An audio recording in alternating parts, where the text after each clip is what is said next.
And good morning. This is your friendly neighborhood Tironan, and today we're looking at the Hornet, which is the successor to the Mosquito, and its role in, um, well, the aircraft really came too late for World War II. Uh, a number of things about it is that I found that the um, aircraft is very slow with ordnance. I got the gun upgrade today, which bumps it up from 360 to 460. And my complaints about the aircraft, the reason I didn't like flying it much, really had to do more with the lack of gunpowder and the lack of speed than anything else. So I thought I would try to do the aircraft without ordnance today. I still haven't got either of the engine upgrades, which will bring this thing up to about 470 if I remember correctly. Um, which would make it quite a fast boom and zoomer. But today we're going to just try to run this aircraft as a boom and zoomer in the pure form.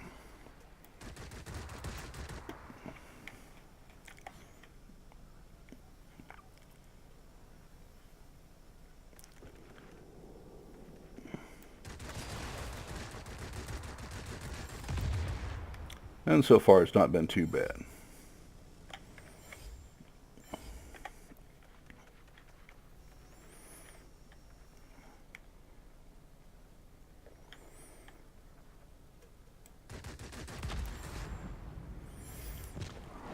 And the key to that is keeping yourself at altitude more than anything else. Now I see that I have an aircraft on my tail. I am using my boost, and I see he's got two aircraft on his tail. It's BF-109Z, which means when he gets on my tail, it'd be game over.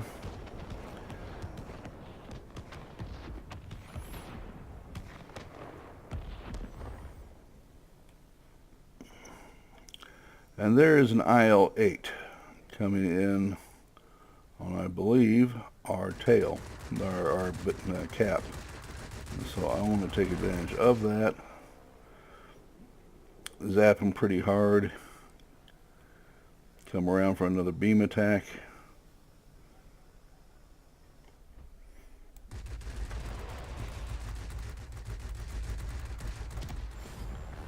And get back up to altitude.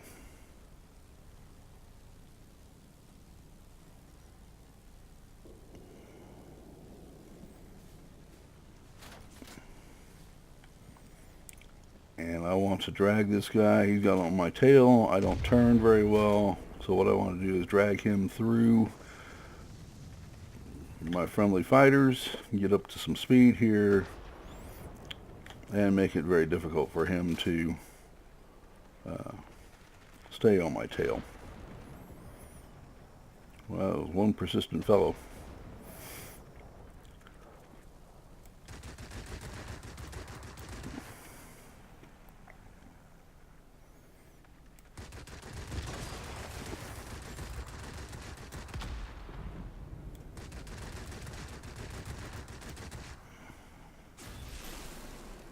Ouchies.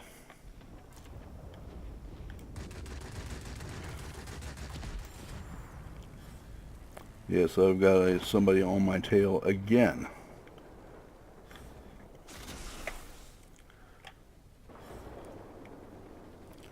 TA-152, who's collected quite an assortment of other aircraft behind him.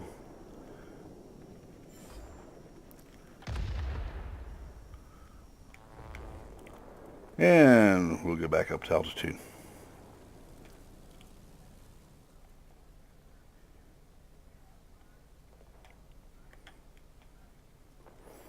And we got ourselves repaired while we were at it. Quite the deal, right?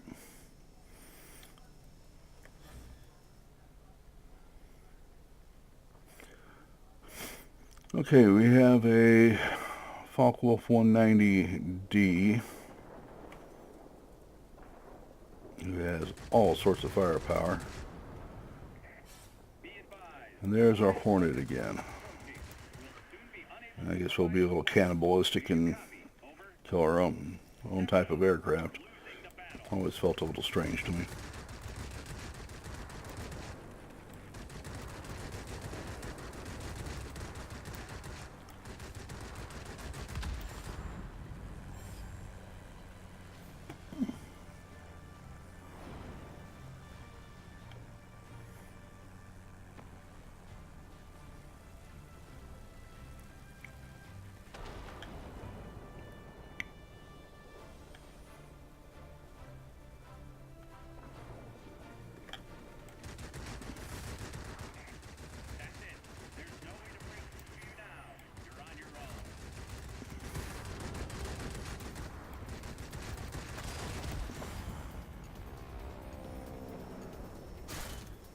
Ouchies. Okay, I guess we'll get down. Ooh. After one TA-92, the other one went and got me. By the way, if you'll notice the length of the wings on the TA-152 as opposed to the FW-190D, which was its direct predecessor, you'll notice how much larger it really was. Well, it goes back to an earlier video when I was talking about the 190D. Since I've got that aircraft, that was another aircraft that was actually in testing for production when the war ended.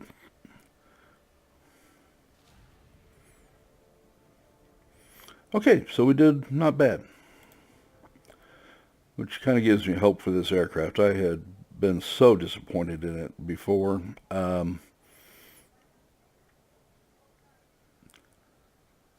And it turns out that it's really more speed and armament related than anything else. Let's go ahead and get the screen out of the way here.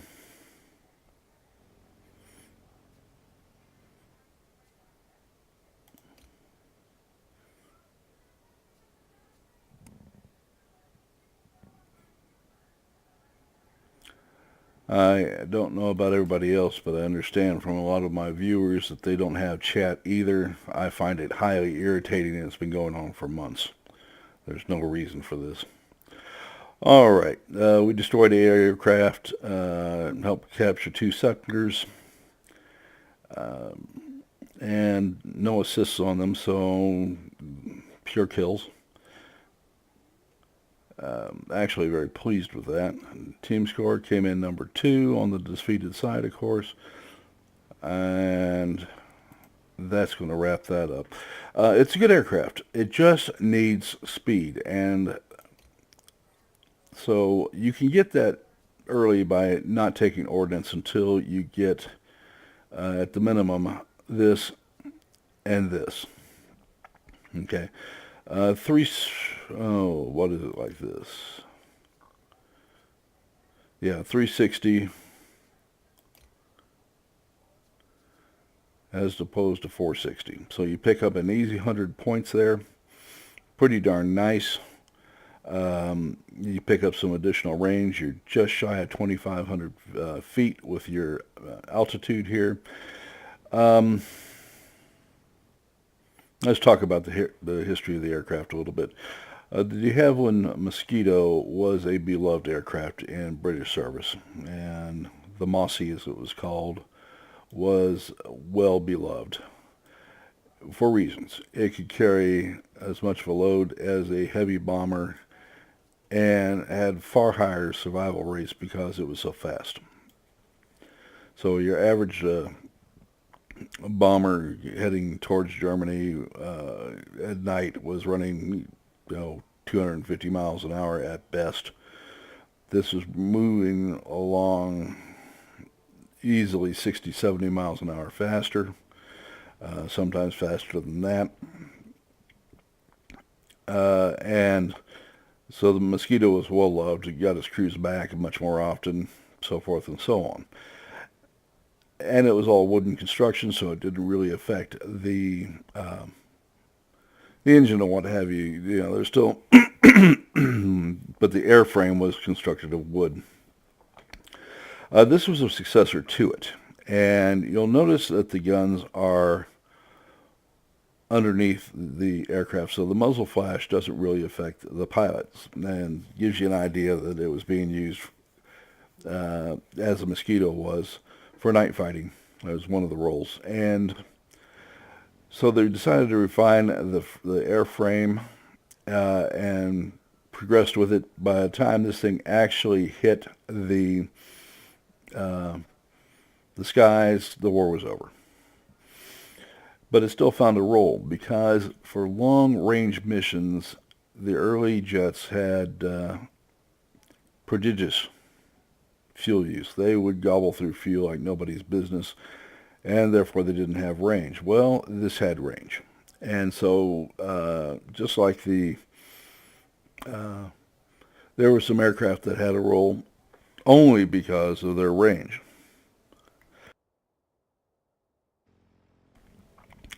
The twin Mustang F-82 was one in point, where because it had a 2250-mile range, which is tremendous when you think about it, this aircraft also had a lot of range. So it could do things like maritime patrol, long-range interception that the early jets just simply couldn't do.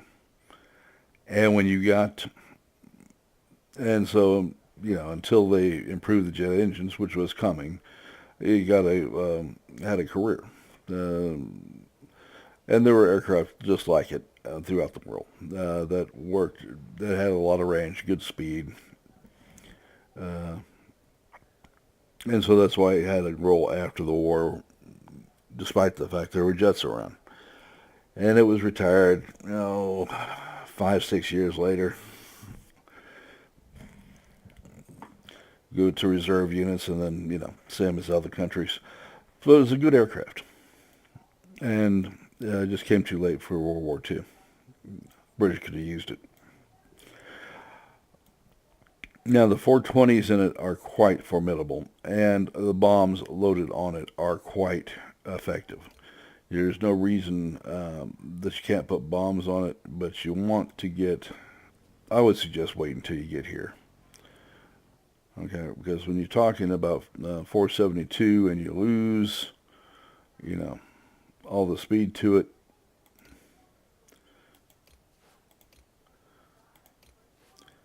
and you'll notice when I put the bombs and rockets back on, I have dropped all the way down to 394. Okay. Well, I can deal with 450 instead of 470. But it's a little harder to be under 400 miles an hour at Tier 7.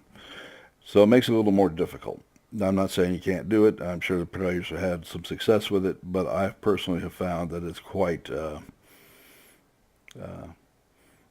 sets you up to be quite the target. And you notice that there were no less than 3 occasions where I drug fighters through friendly fighters and got them killed, that the speed really made a difference here. And so that's what I would suggest that you do. Take advantage of it. Make good use of it, of the speed. And then when you get up to better speeds, then you can add it back in. It should work a lot better for you. As a boom and zoomer, it's more than capable of contesting with other boom and zoomers, which is all you want. Okay. The altitude, again, I would wish that it was a couple thousand feet higher just as a player. But other than that, I really don't have any complaints about the aircraft. So that's the way I would deal with the Hornet when you're dealing with the aircraft. As for upgrades, get your aircraft polished, get your engine tuning, and then get you flaps, improved flaps. Those will all help you out. The survivability on the aircraft is pretty good. You know, again, contemporary with a lot of boom and zoomers at tier 7. When you get this upgrade, you get your obligatory, in this case, you get a little bit better than most of them, and you get 50 points. So that it kicks you up to 500. And 500 for a boom and zoomer at tier 7 is quite respectable. Another way you could go on this is you could go with a heavy airframe, reinforced airframe, and get another 15%. I don't know that I would do that. I'd rather have the additional turn capability on it in case you have to go around and around like I did with the other Mosquito, or the other Hornet I should say. It could be awfully important at that point for you. All right, folks, that's going to wrap this up for today. I hope you liked the video. Please remember to like the video and to subscribe. We'll see you later. This is your friendly neighborhood Tironan, and we'll see you tomorrow. Bye-bye.